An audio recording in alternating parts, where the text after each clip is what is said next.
Pemirsa, Menteri Pertahanan Syafri Samsudin mengaku masih menunggu keputusan Kementerian Luar Negeri terkait isu iuran wajib dalam keanggotaan Dewan Perdamaian yang digagas Presiden Amerika Serikat Donald Trump. Syafri Samsudin mengatakan meski menunggu keputusan Kementerian Luar Negeri terkait iuran, Panglima TNI telah menyiapkan 1 brigade yang nantinya akan dikirim secara bertahap sesuai kebutuhan misi. Sementara itu, Ketua Komisi 1 DPR RI Utut Adianto menyatakan hingga saat ini tidak ada alokasi anggaran dalam anggaran pendapatan dan belanja negara untuk membayar iuran Dewan Perdamaian tersebut. Kalau dari Kementerian Pertahanan, kita menunggu keputusan dari Menteri Luar Negeri tentang iuran-iuran itu. Tetapi yang pasti bahwa pelibatan ini adalah self-funded, di mana kita mengutamakan kemampuan yang ada untuk kita siapkan pasukan kita, dan saya kira Panglima sudah mempersiapkan 1 brigade dan kita akan kirim per batalion, dan sebelumnya kita kirim 50 orang untuk tim advance. Kalau dari APBN kan kita belum slot ya. APBN itu digedok tanggal 23 September tahun lalu. Ketika digedok 187,1 triliun, tentu tidak ada itu. Nanti kalau memang ada sumber-sumber pembiayaan yang bisa dipertanggungjawabkan, tentu ini bagian dari nation pride kita, kebanggaan nasional, dan tentu di dunia yang saling satu sama lain memengaruhi, nanti akan ada keuntungan lain yang diperoleh pemerintah dan rakyat Indonesia. Misalnya nanti ada dukungan peralatan, dukungan TOT dan yang lain-lain. Itu dari sisi saya. Kita ke informasi lain, pemirsa. Kapolri Jenderal Listio Sigit Prabowo menolak dengan tegas ide yang menempatkan Polri di bawah kementerian.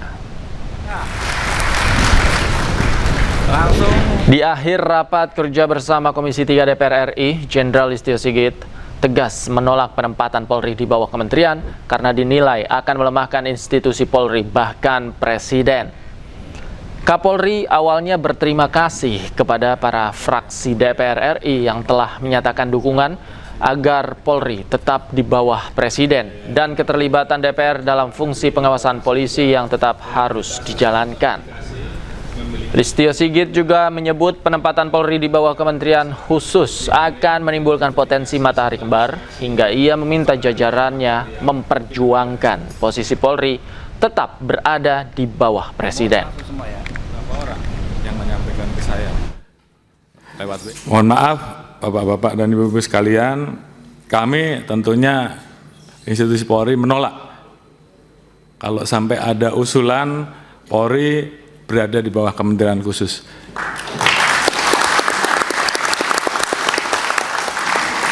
Karena bagi kami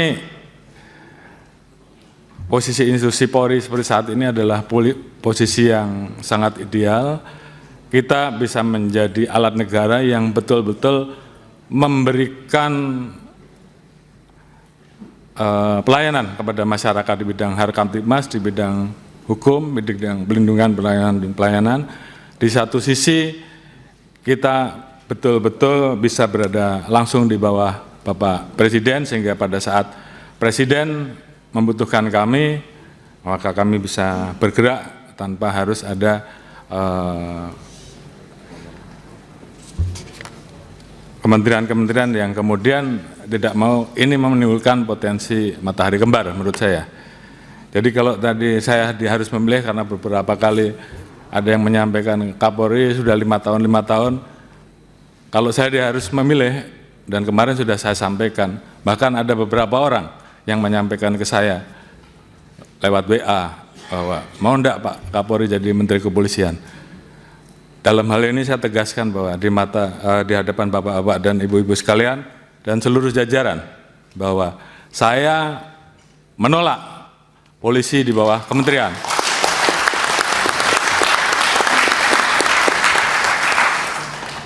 Dan kalaupun saya yang menjadi Menteri Kepolisian, saya lebih baik menjadi petani saja. Oh iya, ini menyala nih Pak Kapolri, benar. Oleh karena itu,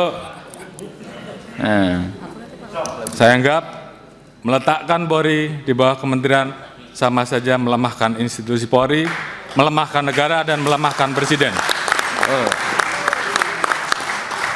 Oleh karena itu, apabila ada pilihan, apakah polisi tetap berada di bawah presiden atau polisi tetap di bawah presiden namun ada menteri kepolisian, Kapolri tetap memimpin, saya memilih Kapolri saja yang dicopot.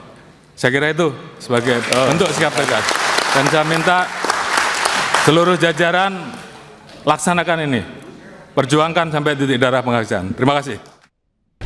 Kita ke informasi lainnya, pemirsa. Nadiem Makarim kembali menjalani sidang lanjutan di Pengadilan Tipikor Jakarta. Kuasa hukum Nadiem kembali melaporkan saksi sidang karena diduga menerima gratifikasi.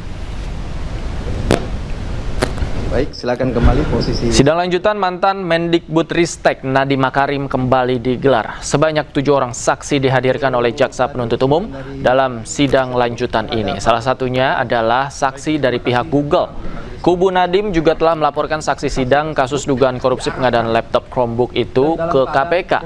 Mereka menyebut dalam persidangan ini diduga menemukan ada saksi yang menerima uang dan gratifikasi. Dalam persidangan sebelumnya, ia juga menemukan kejanggalan dari keterangan saksi. Benar ya, Pak Purwadi yang tetap dengan Pak Asbi kan? Iya. Makanya itu secara tegas tadi kami sampaikan bahwa kami sudah membuat laporan ini ke KPK. Kami meminta KPK memeriksa apakah layak orang-orang tersebut untuk dilanjutkan perkaranya dan terhadap mereka yang membiarkan ini terjadi, gratifikasi ini terjadi dan dibebaskan juga diperiksa. Itu yang kita minta ke KPK. Yang dilaporkan siapa aja Kak? Mungkin boleh disebutkan. Nama-nama saksi yang menerima uang, ada 3 kemarin dan hari ini tambah lagi juga saksi yang menerima uang. Diduga korsleting listrik pada bagian mesin sebuah minibus hangus terbakar di area parkir sekolah Rawamangun, Pulau Gadung, Jakarta Timur. Kepada Presiden, di dengan bagian 5 dan Kebakaran terjadi pada satu unit mobil yang terparkir di depan sekolah. Petugas Dinas Pemadam Kebakaran Jakarta Timur yang tiba di lokasi berupaya memadamkan api.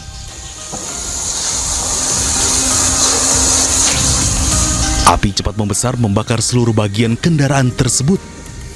Kejadian berawal saat minibus milik seorang guru itu diduga mengalami korsleting listrik pada bagian mesin kendaraan.